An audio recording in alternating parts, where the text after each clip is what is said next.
It is a great honor and a privilege to have my favorite patient, Sylvia Shine.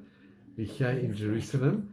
And Sylvia, you just told us something absolutely extraordinary about your sister that you can my relate. adopted sister who came over on the kinder transport. My parents took in 3 children, I think. I have told you the story before. But one of the children was a boy. And eventually, after he'd been with us quite a while, he went into the British Army.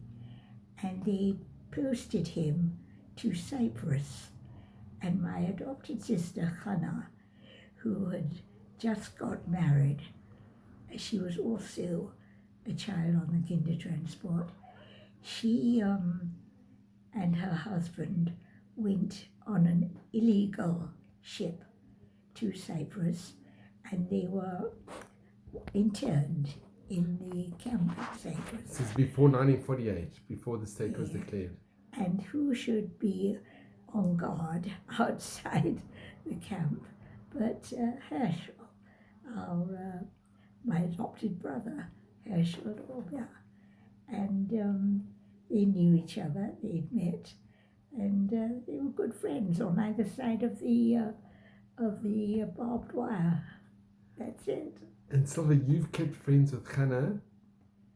And well, not only friends, you've remained sisters. Yes, we're very close. We speak to each other every week when we can.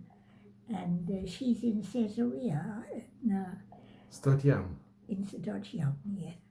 She's a great grandma like me, and we're very close.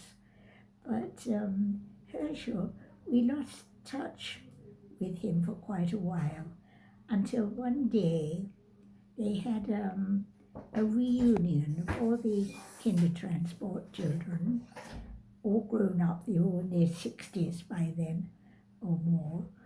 And my brother and his wife decided they'd go along to the meeting and see what the things that they had to tell.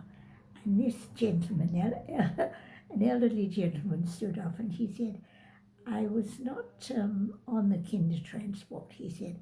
I came over with my mother, who was a widow, and we didn't have anywhere to go. And a family called Martin took us in. That was your family? My parents. So afterwards, my brother went up to him and said, you're Herschel, aren't you? And he said, yes. And we had a reunion. We got back together again. And Sylvia, your parents weren't wealthy. I'm sorry? Your parents weren't wealthy. Not at all. But you took in three. We were. I was the youngest of 8 children. I think I've told you this story before of how our rabbi in Cricklewood, his name was Rabbi Dr. Louis Rabinowitz, and he became the chief rabbi of Johannesburg. That's right. But during the war, he was a chaplain in the army, so he always used to bring us news of my brother Louis because they were in contact with each other. And so what was I telling you about? So your parents decided to take in 3... Yes. So we were all sitting around the table one Friday night having dinner, and my mother said, you know, children, Rabbi Rabinowitz has asked us to take in a child. What do you think?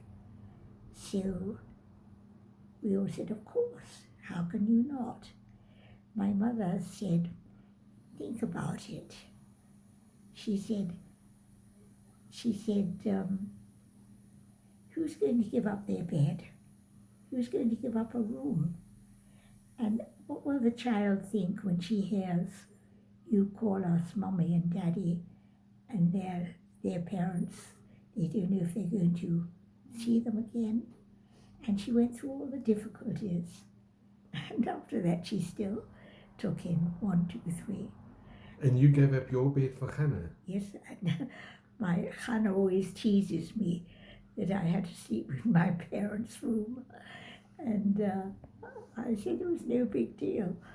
But she always reminds me, she thought it was amazing, but didn't even think twice about it. But what were the other things she... She said that she's one of the very few that have always remained in contact with That's what she her said. adopted family. That's what she said. She But said, not only been in Rome, you and her have remained closest sisters. I tell you something funny. The other day I did an appointment with a doctor, and I was in his waiting room, and the receptionist said to me, "Oh, you remind me of my grandmother. She's got a coat like that." And he showed me a picture of her. He said he and my grandfather came over from Germany, and they lived in a place called Cricklewood. I said, "What?" I said, "I was brought up in Cricklewood. That was my, in fact, I think I was born in Cricklewood." And I said, "What shore did they go to?" So he said, "I don't know." He said, "I'll text my father." His father was in Canada. In front of me, he texts his father in Canada and said, "What shore did Grandpa and Grandma go to in when they were in Cricklewood?" Our shore. It was called Home Lane Shore. And where did they live? They lived in a place called Melrose Avenue. It was just round the corner. And I said, "What was their name?" The name was Eva Neuberger. His grandmother's name was Eva Neuberger. She's no longer with us, unfortunately. But I didn't know her. But she was one of the... He said actually she came over with her parents, not with her transport. That's another story. Well, Sylvia, it is amazing, and I had the great honor to take you to visit Hannah. Yes, yes. And you had that reunion, We had a which I lovely will time. never ever forget. He was It so was marvelous. special. He brought his tripod with.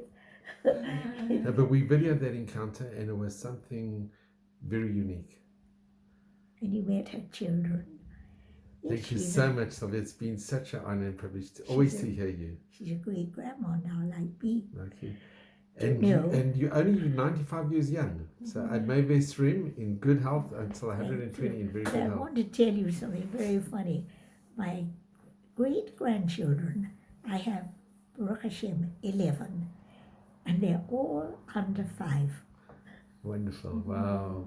Well, there'll be I many didn't more know Bezrat any Hashem. together. Just have nachas and in good health and all of Hashem's blessings. Amen, amen. Thank you so much. So that's incredible. So Herschel's mother Was a very good seamstress. They came over not on with the kinder transport, just on their own, and she didn't know how she was going to live. And my parents found her a place where she could make dresses. With he was my uncle. They manufactured clothing, and she worked for them until she was able to come and take Herschel and look after him herself. and then She used to come every day to check on him. I remember to see if his clothes were clean. And Herschel used to come home from school and say, "What's for dinner, Mum?" to my mother. And he'd lift up the saucepan lid to check to see what was cooking. That's all. Just an item I remember. And did Hannah and Herschel, did they keep a contact? I don't know. I think they're no longer alive. Herschel.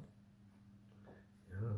But it's so wonderful that you and Hannah, you kept this beautiful friendship all yes. these years. She still says, "My twin sister," is 6 months difference. My twin sister. Yes, I think I showed pictures of you when we were together when we were very young. She was a very pretty girl. As were you. Sylvia, thank you so much. And you still are.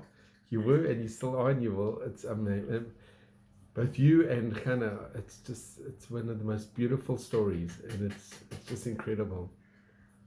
So just both in good health, and you should just both know only Mazel Bracha and all of Hashem's blessings. Thank you.